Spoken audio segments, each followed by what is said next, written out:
Lock key content on your blog to build up your mailing list. This technique involves putting your very best blog content behind your page. People have to sign up to your mailing list in order to access key information. This technique builds a responsive mailing list of subscribers precisely because it filters for the most motivated subscribers.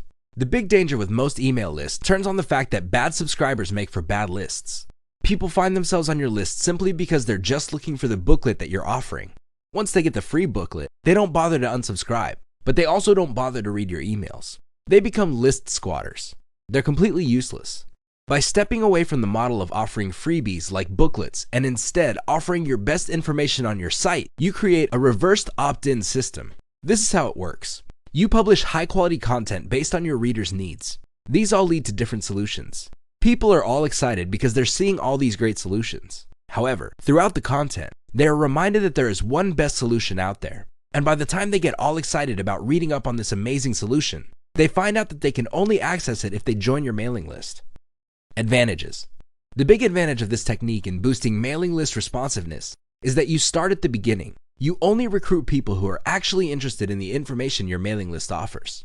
These people are less likely to unsubscribe and are more likely to buy stuff.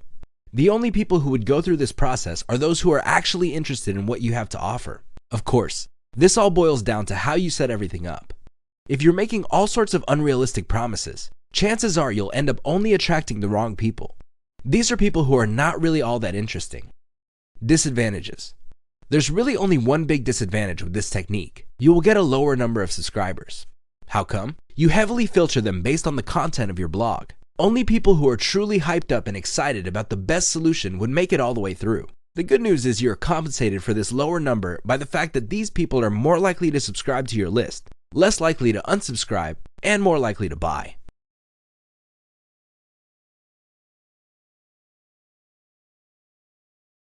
Offer a video series. It's easier for people to clearly understand the value a list offers and join that list if you appeal to them through video.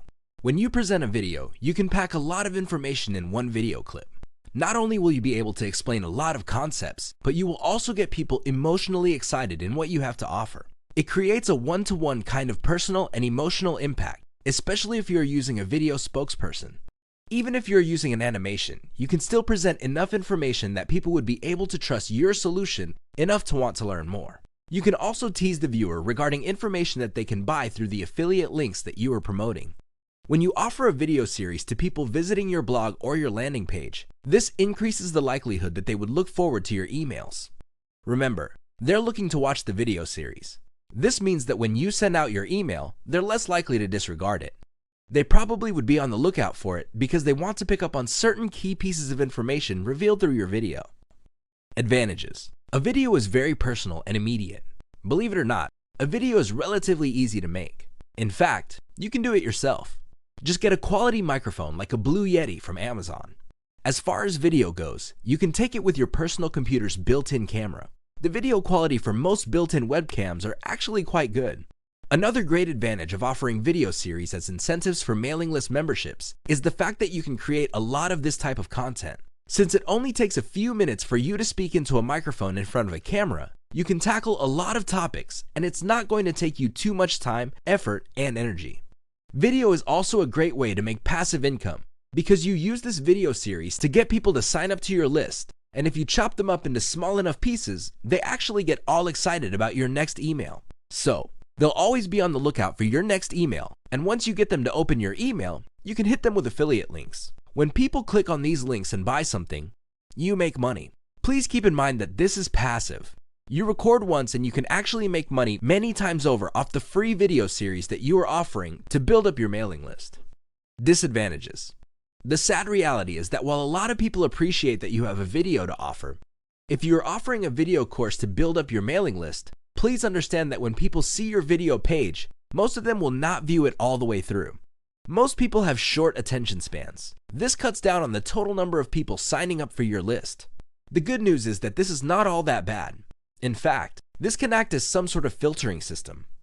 If somebody watches your video all the way through, there's a higher likelihood that they will not only sign up to your list, but it also increases the chances that they are actually interested in your video series. This, in turn, boosts the likelihood that these people are likely to check out your emails, click on your links, and buy something. Other disadvantages include you have to invest time or money in a great script. You can't just talk off the top of your head and stammer or stutter your way through the video. That's going to look unprofessional. You have to work from a script so that you can keep your videos tightly packed with information and more effective. Remember, people have short attention spans. You also have to have enough on-screen charm. You can't look, act, and sound like a banana slug and expect people to find you credible and authoritative. This means you have to look neat, you have to dress right, make sure the lighting is correct, and otherwise look personable and presentable. Finally, you may need professional audio and video editing help.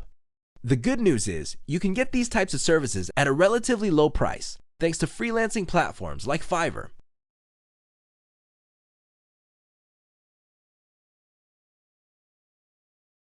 Boost your list's responsiveness by reverse engineering your competitors' best content. It doesn't matter what niche you're in, chances are you already have competitors. They have their own mailing lists. This is good news. If you want to get a head start in boosting the responsiveness of your own mailing list, don't start from scratch.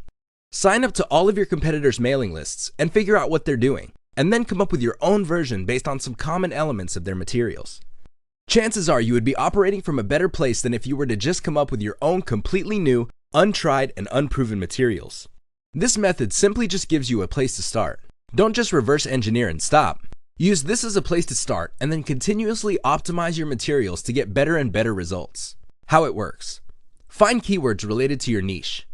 You can use the Google Keyword Planner tool to get this information.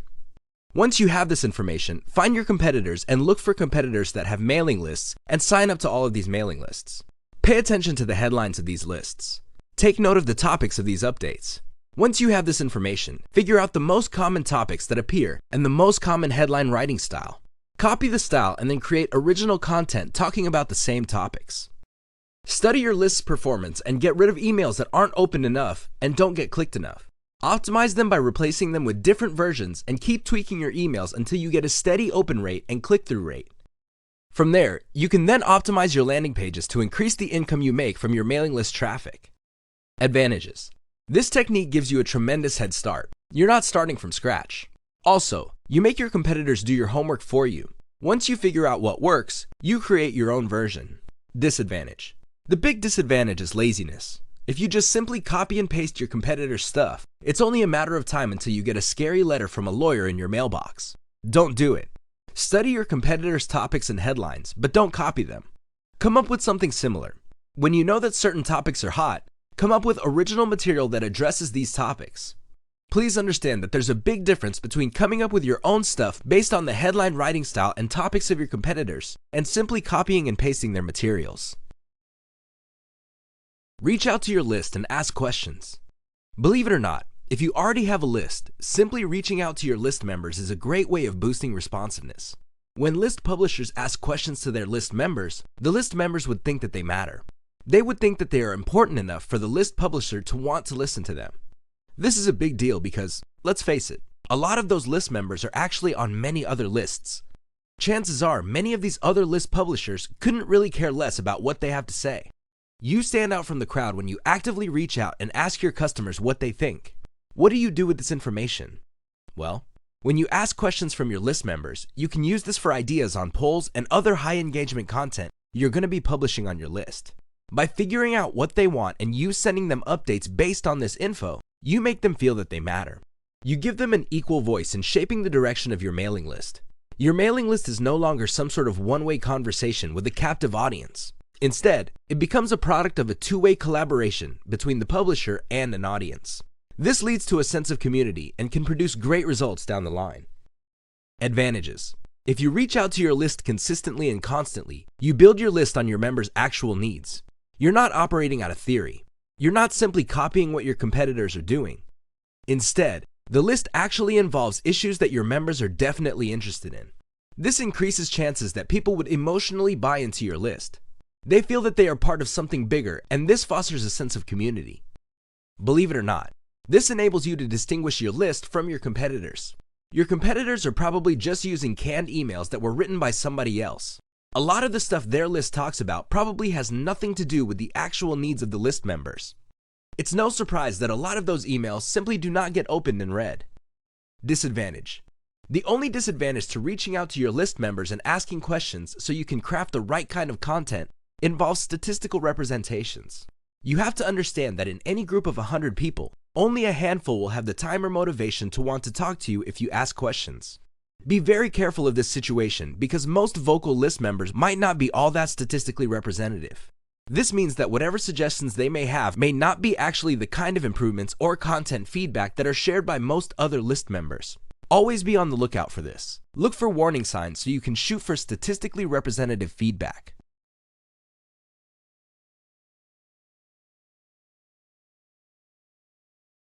Track and optimize your update elements. If you want to maximize the responsiveness of your mailing list, you have to be proactive. You can't just buy canned emails from a list publisher and then upload this to your autoresponder software and expect to make money. It doesn't work that way. You have to always be part of the equation. The good news is, by following the simple steps below, you can maximize the responsiveness of your mailing list, which can lead to a bigger payday later on. How email optimization works. Break down your emails into elements. Usually, emails are made of a headline, which is the title, or subject line, the actual content, the type of content, and call to action or active links within the email. Also, the content that you send out via email has certain lengths. The most common is around 300 words. Some email lists send out very long emails. We're talking about over 1,000 words. Others send very short emails that consist of barely a few lines. Next, send out your updates and see how well they are received. Pay attention to your open rate and the click-through rate. Starting with one element, make variations and run a task to a small subsegment of your mailing list. See if there is any improvement from the previous email's performance. If there isn't, make variations on the element again. For example, if your original headline is, "I can't believe this happened," change it to, "This little secret got me a new Mercedes-Benz." And you switch from headline to headline until you see a significant improvement in your open rate and click rate. Once you see an improvement, make small variations of that headline and test again to see if you can get more improvements. If there is no further improvement in responsiveness, you then move on to the next element. In this case, you can change the type of content, and from there, move on to content action and content length. Keep optimizing on an element-to-element basis until you maximize the overall responsiveness on your emails. Advantages. This technique is methodical because you're not just coming up with wholesale changes across the board. Instead, you're restricting your optimization to one specific element at a time. This removes all sorts of guesswork. A lot of list marketers fail because they make changes on a wholesale basis. They notice that their original email package is not getting any results, so they come up with a completely new package and then they get results. Little do they know that the change can be traced to only one small tweak instead of the wholesale change. But the problem is, they're clueless about this. They wouldn't know. With an element-by-element optimization model, you can pinpoint which elements you can tweak to maximize responsiveness. You're not relying on your intuition or gut feelings. This gives you a tremendous amount of control, and the process is predictable. It's also statistics-based. Either your emails are getting a lot of engagement, or they're not, so you optimize them. Disadvantage. The only disadvantage to this technique is its methodology. Remember, when you send out a variation of an email to a subsegment of your mailing list, you only send it to that subsegment once. You don't keep mailing everybody the same basic email as you make small tweaks. That's going to kill your mailing list. People are going to get annoyed and unsubscribe, or worse yet, stop reading your emails. This means you're going to have to send to small segments all of your emails as you optimize. This can be a serious problem because if your list is fairly small, you can quickly run out of list members when optimizing list elements. This drags out your timeline for optimization.